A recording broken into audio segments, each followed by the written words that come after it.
hello guys কি খবৰ সকলোৰে ভালনে বাৰু ভাবিলো ৰাতিপুৱাই পুৱাই আজি এটা ভিডিওকে আৰম্ভ কৰো বহু দিন হল লং ভিডিও দিয়াই নাই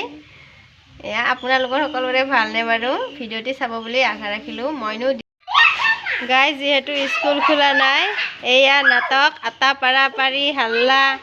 কাজিয়া এয়া স্কুল খুলিলে ৰক্ষা আৰু কিমান সহ্য কৰিম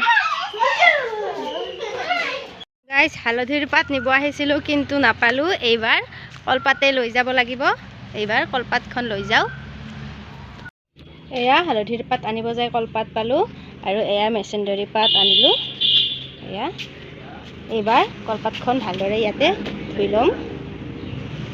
ফালে মই গেছটো জ্বলাই লৈছো লৈ এইবাৰ পাতখন ইলুটি হিলুটিকৈ অকনমান সেকি লম এনেদৰে অকনমান সেকি লম ফাটি যাতে না যায় এবাৰ মই মছলাখিনি ৰেডি কৰি লম ইয়াতে লৈ লৈছো মান ধনিয়া ইয়াতে শুকান জলকীয়া লৈ লৈছো আৰু এয়া মচুন্দৰী পাত আৰু এয়া বগা সৰিয়হ এয়া লৈ লৈছো এইখিনি মই মছলাখিনি ৰেডি কৰি লৈ লও পাতত দিয়া মাছখিনিত মই এটা বস্তু দিম এইটো বেঙেনা সৰু সৰুকৈ কাটি দিম মই কলপাতখিনি ৰেডি কৰি লৈছো আৰু এইফালে লৈছো বেঙেনাখিনি ইয়াতে মই এইবাৰ মছলাখিনি দি দিম ইয়াতে মান ধনিয়া মচুন্দৰী পাত জলকীয়া পিয়াজ আদা নহৰু সকলোখিনি দি দিছো এইবাৰ মই ইয়াতে নিমখ আৰু হালধিখিনি দি ভালদৰে বেঙেনাখিনিৰে সৈতে মছলাখিনি মিক্স কৰি লম এয়া এনেদৰে মছলাখিনি মিক্স হৈ যোৱাকৈ ভালদৰে কিন্তু সানি ল'ব লাগিব যিমান ধুনীয়াকৈ সানি ল'ব পৰা যায় সিমান ধুনীয়াকৈ মছলাখিনি বেঙেনাখিনিৰ সৈতে সোমাই যাব আৰু খাবলৈও টেষ্টি হ'ব এবাৰ মই ইয়াতে অকনমান মিঠাতেল দি লম আৰু অকনমান এবাৰ মিঠাতেলখিনি দি অকনমান সানি লৈ এবাৰ মই এইখিনি মাছ দু পিস দি আকৌ ভালদৰে এনেদৰে সানি লম মাছখিনিৰে সৈতে এবাৰ মই সানি লোৱা বেঙেনাখিনি আৰু মাছখিনি ইয়াতে পাতখনত দি দিম এনেদৰে পাতখনত দি ভালদৰে বান্ধি লম এয়া এইবাৰ মই কেৰাহীখনো এফালে গৰম হ'বলৈ দি দিছো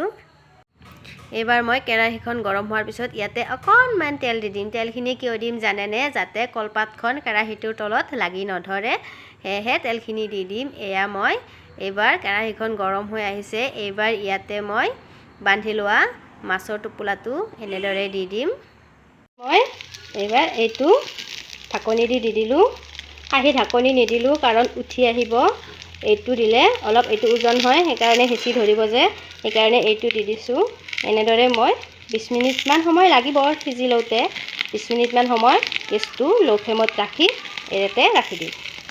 এইফালে মাছ পাতত দিয়াখিনি সিজিব দিছো আৰু এইফালে বনাই আছো বিলাহী আৰু পনীৰ এইবাৰ মই 20 মিনিট মান সময় সিজাৰ পিছত এইবাৰ ঢাকনিখন গুচাই দিছো ঢাকনিখন গুচাই দিয়াৰ লগে লগে ইমান ধুনীয়া গোন্ধ আহিছে কেঁচা কলপাতৰ গোন্ধটো মই বহুত ভাল পাওঁ আৰু এনেদৰে খাই চাবচোন সঁচাকৈয়ে বহুত টেষ্টি লাগে আৰু হেলদিও হয় যিহেতু ইয়াতে মচুন্দৰী পাত দিছো এয়া ইমান ধুনীয়া গোন্ধ আহিছে খাও খাও লাগিছে গাইস আপোনালোকেও খাই চাব দে এবাৰ এনেদৰে ভিডিওবোৰ বনাই যাম নাজানো কিমানখিনি আগবাঢ়িব পাৰো আৰু কথাবোৰো ভালকৈ ক'ব নাজানো আপোনালোকে কিবা যদি ভুল হয় শুধৰাই দিব আৰু এনেদৰে মৰম দি যাব বুলি আশা ৰাখিলো আজি আমাৰ দুপৰীয়াৰ সাজৰ বাবে এয়াই আছিলে পনীৰ আছিলে বাৰু দেখুওৱা নহলে ৰেচিপিটো আজিলৈ আহিছো ভিডিওটি চোৱাৰ বাবে বহুত বহুত ধন্যবাদ